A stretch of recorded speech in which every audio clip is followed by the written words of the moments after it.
What is up, you guys? Welcome back to Album of the Month. For this month, I'm going to be talking about Double Dare by the three-piece Waterparks out of Houston, Texas. This band came together back in 2011, so they've actually been together for a while now.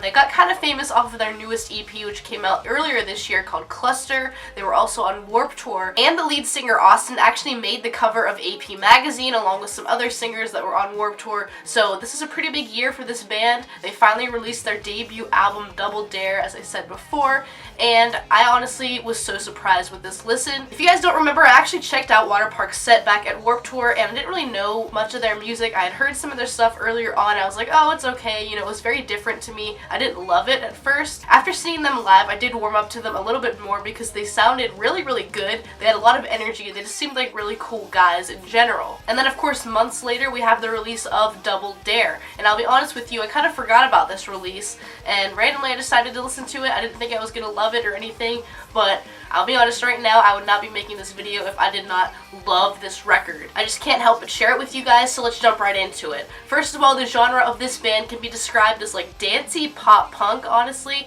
They are like pop punk at core, but not like your traditional pop punk bands or even the modern pop punk bands that we see today. Alongside the guitars in this music, they add a lot of synthy and electronic elements to it, and that makes it pop for me. They add just a little touch without going overboard. It's not too dramatically, you know, electronic. They keep it subtle, but it's just enough to let them stand out from the others. And everything they do with these songs just make them sound unique. One of my favorite songs on this record is called Little Violence, and it has heavier pop punk guitars and louder vocals, and I really love the way that song flows. Some other favorites of mine are Hawaii and Royal, and I know Royal isn't super complex, but sometimes you just need a simple song to jam out to and have fun. That song has a lot of O's, and this band does that a lot with a lot of their songs. You know, there's a lot of like extending of Austin's vocal range, a lot of like or you know, just all over the place, like that kind of thing that they do. They do that in pretty much every single song, and I understand how some people might not like that. They might be turned off by all that because it might be just a little bit too much, but honestly for me, like, I don't mind it. Somehow it has not gotten monotonous to me. I also have to mention that I absolutely love the way that na na na na na na na na's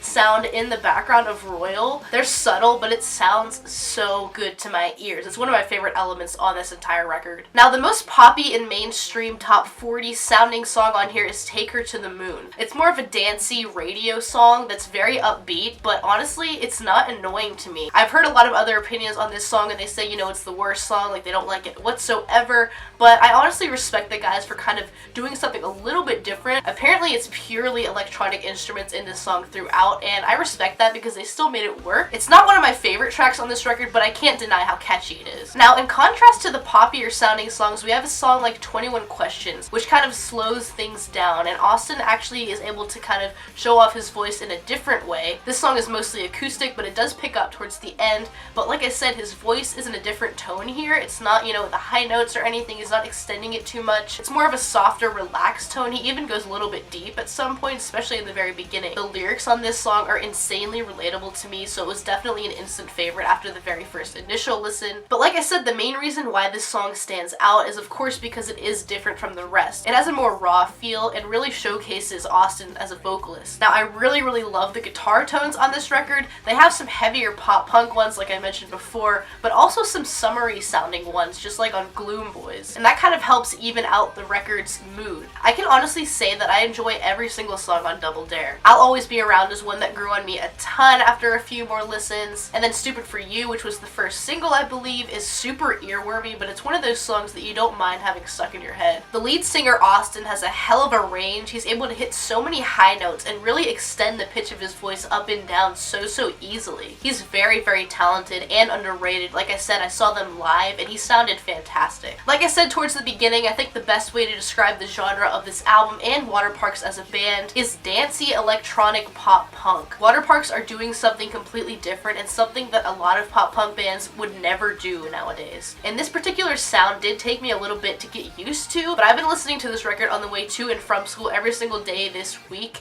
and I'm honestly so hooked. The unique sound of this trio is why they are going to get big. I can just tell by a year from now they are going to be huge. They're probably going to go on Warped Tour again this summer, or else go on a really big tour with some other bands they've been touring, I think with Sleeping with Sirens. so obviously that's going to give them a lot more exposure. Hopefully with the release of this debut album, they'll get a lot more fans on board. And if you've not heard any of their music, please go ahead and click the Spotify link down below in the description to listen to this record. You can stream it for free on Spotify. You do not want to miss out on this album. It's something you really want to get your hands on, and I'm calling it right now. This is going to be in my top 10 favorite albums of the year, so please trust me on this one. Go check out Double Dare. Thank you so much to everyone who watched this video. I really appreciate the people that actually take the time to listen to me talk about these albums every month. Why don't you let me know in the comments below what you think of this record, and make sure to give the video a thumbs up if you did enjoy this video, and subscribe to my channel if you're new here, and I will see you guys next time.